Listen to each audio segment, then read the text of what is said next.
Advocate কাজী আব্দুল্লাহ আল মামুন, আমি একটা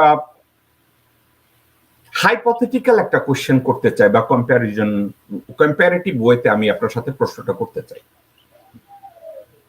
গত 16-17 বছরের স্বৈরাচারের যে আইনমন্ত্রী ছিলেন আনিসুল হক, অ্যাডভোকেট সিরাজুল হকের ছেলে আনিসুল হক, যে অ্যাগ্রেসিভলি হাসিনা তথা শেখ পরিবার তথা আওয়ামী লীগের এবং ভারতের স্বার্থ রক্ষা করেছে অ্যাগ্রেসিভলি, আপনি কি মনে করেন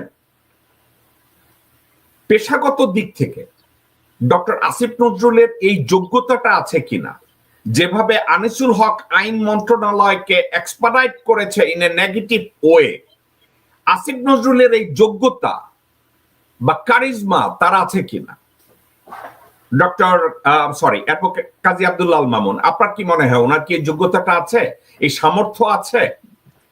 এখানে আমার মনে হয় মহিউদ্দিন ভাই একটা উত্তর দিয়ে দিচ্ছেন ইতিমধ্যে, যে এই যে গণঅভ্যুত্থান উত্তর যে আমরা যে বিপ্লবী প্রক্রিয়ার মধ্যে আছি, সেখানে মানুষ আশা করছিল যে গত 15 বছর কিংবা আমরা যে সবসময় বলি 53 বছর যত গুম খুম অন্যায় অবিচার হয়েছে, লুণ্ঠন হয়েছে, এইগুলোর বিচার প্রথম চায়।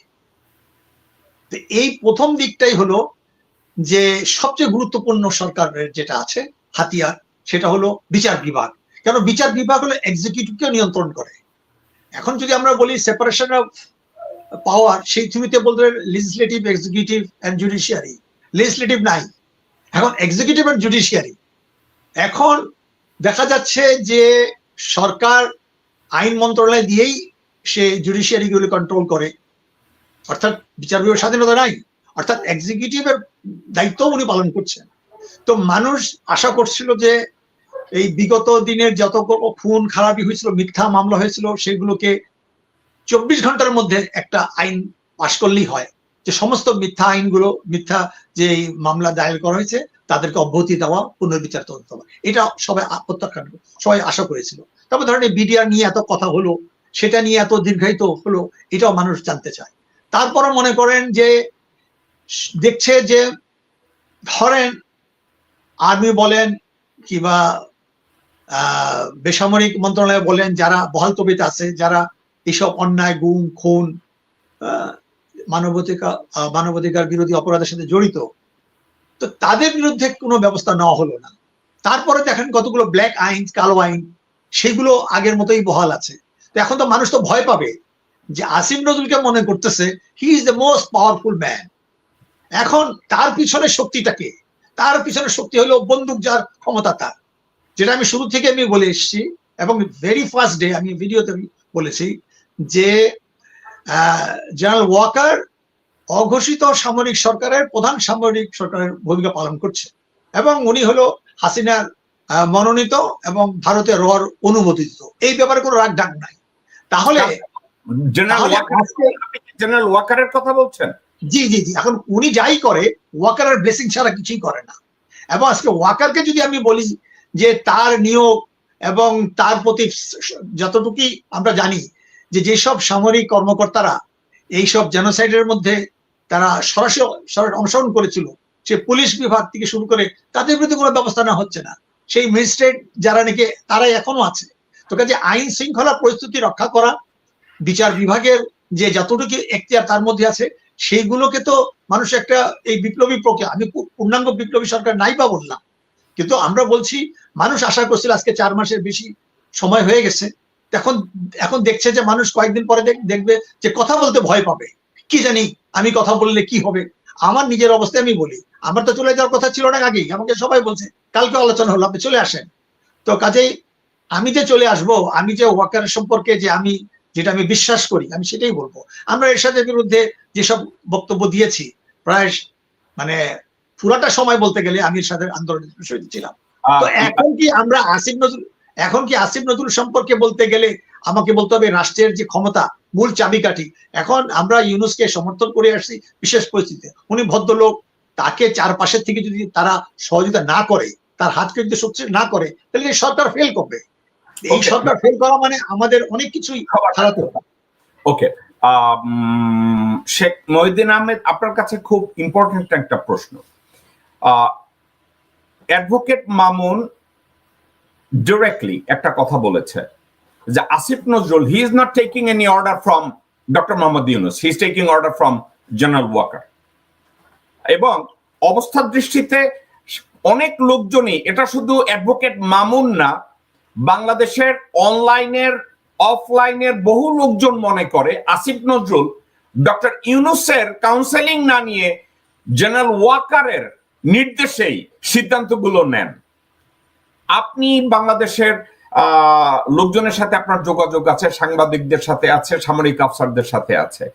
আপনার যোগাযোগ মাধ্যম এবং আপনার অনুভূতি থেকে আপনি এই অভিযোগটার সাথে একমত কিনা? আপনার মাইক্রোফোন অফ, আপনার মাইক্রোফোন অফ। বিষয়টা তো অনুভূতির না, বিষয়টা হলো ইনফরমেশনের। ইনফরমেশন হলো আপনার এই যে আগস্টে যে বিপ্লবের যে প্রথম ধাপ সম্পন্ন হলো, বিপ্লব চলমান প্রক্রিয়া, আমি বারবার বলেছি বিপ্লব এখন সম্পন্ন হয়নি।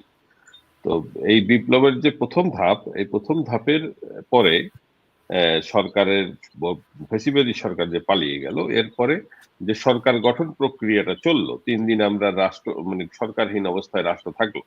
এই সময়টা 3 দিন হলো কেন? 3 দিন হলো এই কারণেই যে রাজনৈতিক দলগুলো, আমি আবার বলতেছি, রাজনৈতিক দলগুলো এবং আমাদের সশস্ত্র বাহিনী, যারা কর্তা ব্যক্তিরা তখন অবস্থায় ছিলেন, সবাই নিজেদের মতো করে একটি সরকার বানাতে চেয়েছিলেন এবং সেইটার জন্য তারা ছাত্রদেরকে বাইরে রেখেছিল। তো শেষ মুহূর্তে যখন ছাত্ররা এটার মধ্যে প্রবেশ করলো, তখন তারা তাদের প্রতিনিধি হিসেবে দিল ডক্টর মোহাম্মদ ইউনূসকে। তার আগেই কিন্তু মানে ছাত্রদের প্রতিনিধিত্ব করার জন্য কিন্তু এখানে ছাত্ররা আসিফ নজরুলের নাম কিন্তু দেয় নাই। আসিফ নজরুল হলো ছাত্রদের বাইরের যারা, তাদের প্রতিনিধি হিসেবে কিন্তু এখানে আছে। আপনি বিষয়টা বুঝেন।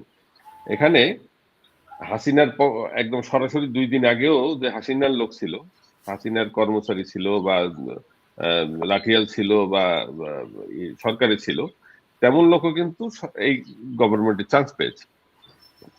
এর বাইরে মৃত মানে আইসিইউতে আছে এরকম লোক আইনেও কিন্তু সরকারে ঢুকানো।